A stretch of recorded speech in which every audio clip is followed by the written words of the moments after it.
ഇന്ന് തന്നെ ഡൗൺലോഡ് ചെയ്യൂ. കാണൂ നിങ്ങളുടെ ഫേവറേറ്റ് ഷോസ്. എന്റെ ഉള്ളിലെ ചോദ്യങ്ങൾക്കൊന്നും എനിക്ക് ഇതുവരെ ഒരു ഉത്തരവും കിട്ടിയിട്ടുമില്ല. അതൊക്കെ എന്റെ തലയ്ക്കകത്ത് തീ പിടിപ്പിക്കുന്നെ. അതിനിടയിൽ നിങ്ങൾ എല്ലാരും ചേർന്ന് എന്നെ അപമാനിക്കാൻ കൂടി ശ്രമിക്കല്ലേ. കുറച്ചുകൂടെ കഴിക്കുമോളെ. വേണ്ട, മതി.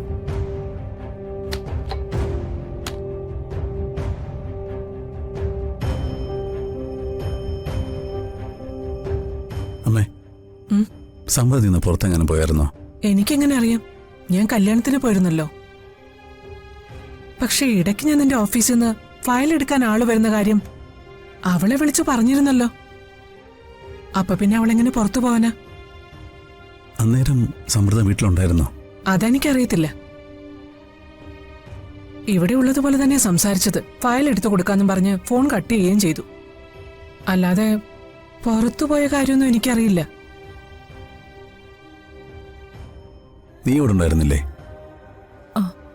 ഞാനിവിടെ ഉണ്ടായിരുന്നു, അല്ലാതെ ഇവിടെ പോവാനാ? ഞാൻ കല്യാണത്തിന് പോകാൻ വിളിച്ചിട്ട് പോലും ഇവള് വന്നില്ല. പിന്നെ പുറത്തു പോകുന്നത്. വേറൊന്നും കൊണ്ടല്ല, സമൃദ്ധ ഓർമ്മക്കുറവുള്ള ആളാന്ന് നിനക്കറിയാമല്ലോ. അതുകൊണ്ട് സമൃദ്ധയുടെ കാര്യത്തിൽ എപ്പോഴും ഒരു ശ്രദ്ധ വേണം. ഞാൻ എപ്പോഴും ശ്രദ്ധിക്കുന്നുണ്ട്.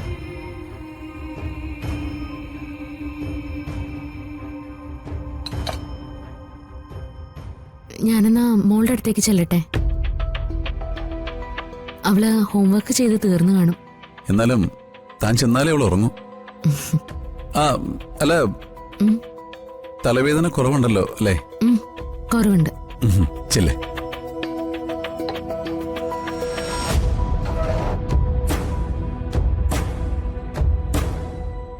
മോനെ, ഇത്രയും വർഷങ്ങൾക്ക് ശേഷം ഇനിയും അവളെ ആരെങ്കിലും തിരിച്ചറിയുമെന്ന് നീ പേടിക്കുന്നുണ്ടോ?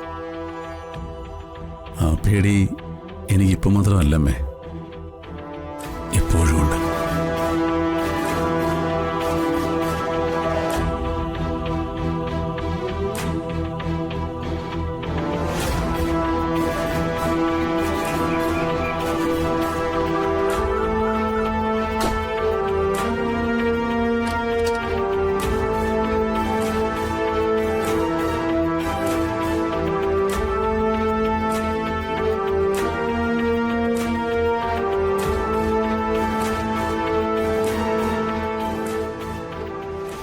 ബൈ ബർത്തുള്ള ഒരു ഹാർട്ട് പ്രോബ്ലം സമൃദ്ധിക്കുണ്ട്. സർജറി നടത്തണമെന്ന് ഡോക്ടർ പറഞ്ഞിരുന്നതാ.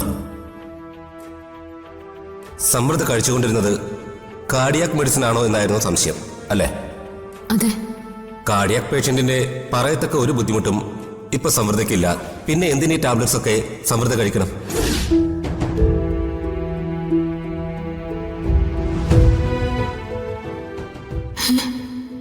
പോസിറ്റീവോ? എന്റെ ബ്ലഡ് ഗ്രൂപ്പ് AB പോസിറ്റീവ് ആണല്ലോ. പിന്നെന്താ ഇതിൽ B പോസിറ്റീവ് എന്ന് എഴുതിയിരിക്കുന്നത്?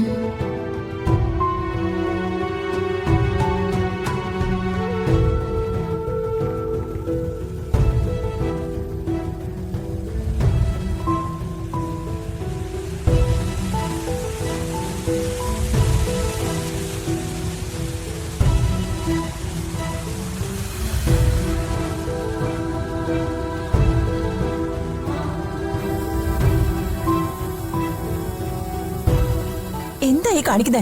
മാറിക്ക്.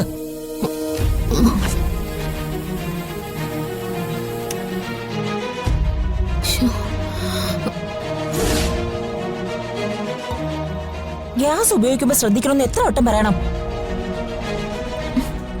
ലീക്ക് ചെയ്യുന്ന കണ്ടില്ലേ? ഓർമ്മയില്ലെങ്കിൽ ഇതൊന്നും ചെയ്യാൻ അടുക്കളയിൽ കയറരുത്. ആ സാരിക്കിപ്പോ തീ പിടിച്ചിരുന്നെങ്കിൽ എന്ത് ചെയ്യായിരുന്നു? സോറി ചേച്ചി, ഞാൻ മറ്റെന്തോർത്ത് നിന്നു പോയതാ. എന്തെങ്കിലും പറ്റി കഴിഞ്ഞിട്ടേ പിന്നെ സോറി പറഞ്ഞിട്ട് എന്താ കാര്യം? അതിന് ചേച്ചി എന്തിനിങ്ങനെ ദേഷ്യപ്പെടുന്നേ? കാര്യം പറഞ്ഞ എനിക്ക് മനസ്സിലാവും. എത്ര തവണ ഇതൊക്കെ പറഞ്ഞു തന്നിട്ടുണ്ട്, എന്നിട്ട് എന്തെങ്കിലും മനസ്സിലായോ? ഇപ്പൊ തന്നെ ഞാൻ വന്ന് കണ്ടില്ലായിരുന്നെങ്കിൽ ഗ്യാസ് പൊട്ടിത്തെറിച്ച് എന്തെങ്കിലും അപകടം ഉണ്ടായേനെ. എന്നിട്ട് അതിന്റെ പഴി മുഴുവൻ ഞങ്ങളുടെ തലയിലായേനെ. ഓർമ്മക്കുറവിനുള്ള മരുന്ന് കഴിച്ച് അവിടെ എങ്ങനെ ഇരുന്നാ പോരായിരുന്നോ? വെറുതെ അടുക്കളയിൽ കയറി ഇതുപോലുള്ള ഭ്രാന്ത് കാണിച്ച് ഞങ്ങളെ ബുദ്ധിമുട്ടിക്കരുത്. മതി, നിർത്ത. മര്യാദയ്ക്ക് സംസാരിക്കണം. ചേച്ചി എന്താ ഇപ്പൊ പറഞ്ഞേ? എനിക്ക് ഭ്രാന്താന്ന് അല്ലേ? എന്താ ഈ പറഞ്ഞതിന്റെ അർത്ഥം? ഞാൻ അങ്ങനെയൊന്നും അല്ല പറഞ്ഞത്. ഇതിപ്പോ പല തവണയായി ചേച്ചി ഇതുപോലെ എന്റെ ഓർമ്മക്കുറവിനെ കുറിച്ച് സംസാരിക്കുന്നു. ഇങ്ങനെ വെളിവും വെള്ളിയാഴ്ച അല്ലാതെ ഓരോന്ന് ചെയ്താ ഇതുപോലെ ചിലപ്പോ പറഞ്ഞെന്നിരിക്കും. അതിന് എന്നോട് ദേഷ്യപ്പെട്ട ഒരു കാര്യമില്ല. ഓർമ്മക്കുറവിന്റെ പേരും പറഞ്ഞ് അടുക്കളയിൽ കയറാൻ പോലും പറ്റാത്തവളെ ഞാനെന്ന് വരുത്തി തീർക്കാണോ?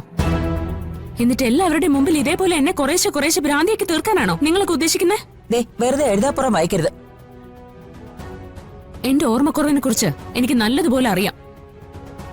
പക്ഷെ അതെങ്ങനെ സംഭവിച്ചു?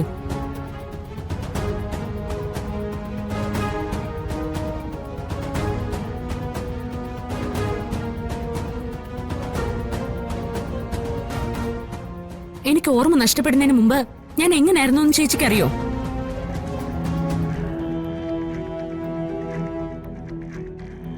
അമ്മയ്ക്കറിയോ? അറിയാമെങ്കിൽ ഒന്ന് പറഞ്ഞു താ. എന്താ മോളെ, എന്തിനെങ്ങനെ ദേഷ്യപ്പെടുന്നേ? എനിക്ക് ഭ്രാന്താന്നാ ശിശിരേച്ചി പറയുന്നേ. ആണോ? അമ്മയ്ക്ക് അങ്ങനെ തോന്നുന്നുണ്ടോ?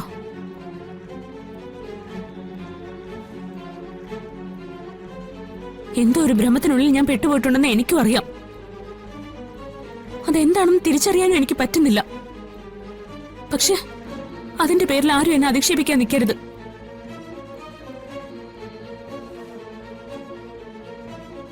ഞാൻ കാണുന്നതും കേൾക്കുന്നതും അറിയുന്നതും നിങ്ങളൊക്കെ പറയുന്നതുമായിട്ടുള്ള കാര്യങ്ങൾ തമ്മിൽ ഒരുപാട് പൊരുത്തക്കേടുകളുണ്ട്. എന്റെ ഉള്ളിലെ ചോദ്യങ്ങൾക്കൊന്നും എനിക്ക് ഇതുവരെ ഒരു ഉത്തരവും കിട്ടിയിട്ടുമില്ല. അതൊക്കെ എന്റെ തലയ്ക്കകത്ത് തീ പിടിപ്പിക്കുന്നേ. അതിനിടയിൽ നിങ്ങൾ എല്ലാരും ചേർന്ന് എന്നെ അപമാനിക്കാൻ കൂടി ശ്രമിക്കല്ലേ? നീ എന്താടി മോളോട് പറഞ്ഞേ? ദേ ഒരു കാര്യം ഞാൻ പറഞ്ഞേക്കാം.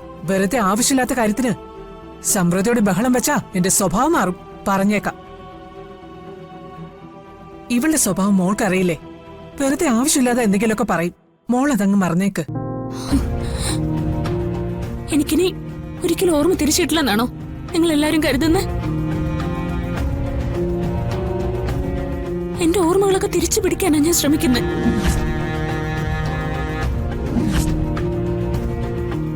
അതിനിടയിൽ ഇതുപോലെ പറ്റുന്ന ചെറിയ ചില അബദ്ധങ്ങളുടെ പേരിൽ എന്നെ ഭ്രാന്തിയാക്കാൻ ശ്രമിക്കരുത്.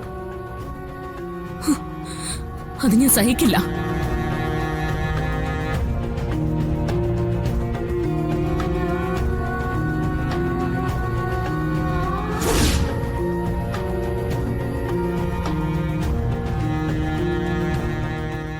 നീ എന്താടി അവളോട് പറഞ്ഞേ? ദേ ഒരു കാര്യം ഞാൻ പറഞ്ഞേക്കാം. വെറുതെ ആവശ്യമില്ലാതെ ഓരോന്ന് കുത്തിപ്പൊളിച്ച് ഈ കുടുംബത്തിന്റെ സമാധാനം ഇല്ലാതാക്കരുത്. ഇപ്പൊ തന്നെ അവൾക്കെന്തോ സംശയമുണ്ട്. അവള് പറഞ്ഞ നീയും കേട്ടില്ലേ? ഓർമ്മയില്ലാത്തവൾ അങ്ങനെ പലതും പറയും. ഇനി ഈ ജീവിതത്തിൽ പഴയതൊന്നും അവൾക്ക് ഓർക്കാൻ പറ്റുമെന്ന് എനിക്ക് തോന്നുന്നില്ല. അവള് ചോദിച്ചത് നീ കേട്ടില്ലേ? ഓർമ്മ നഷ്ടപ്പെടുന്നതിന് മുമ്പ് അവൾ ആരായിരുന്നു? അതങ്ങ് പറഞ്ഞു കൊടുത്തേക്കണം. അതോടെ തീരൂലല്ല.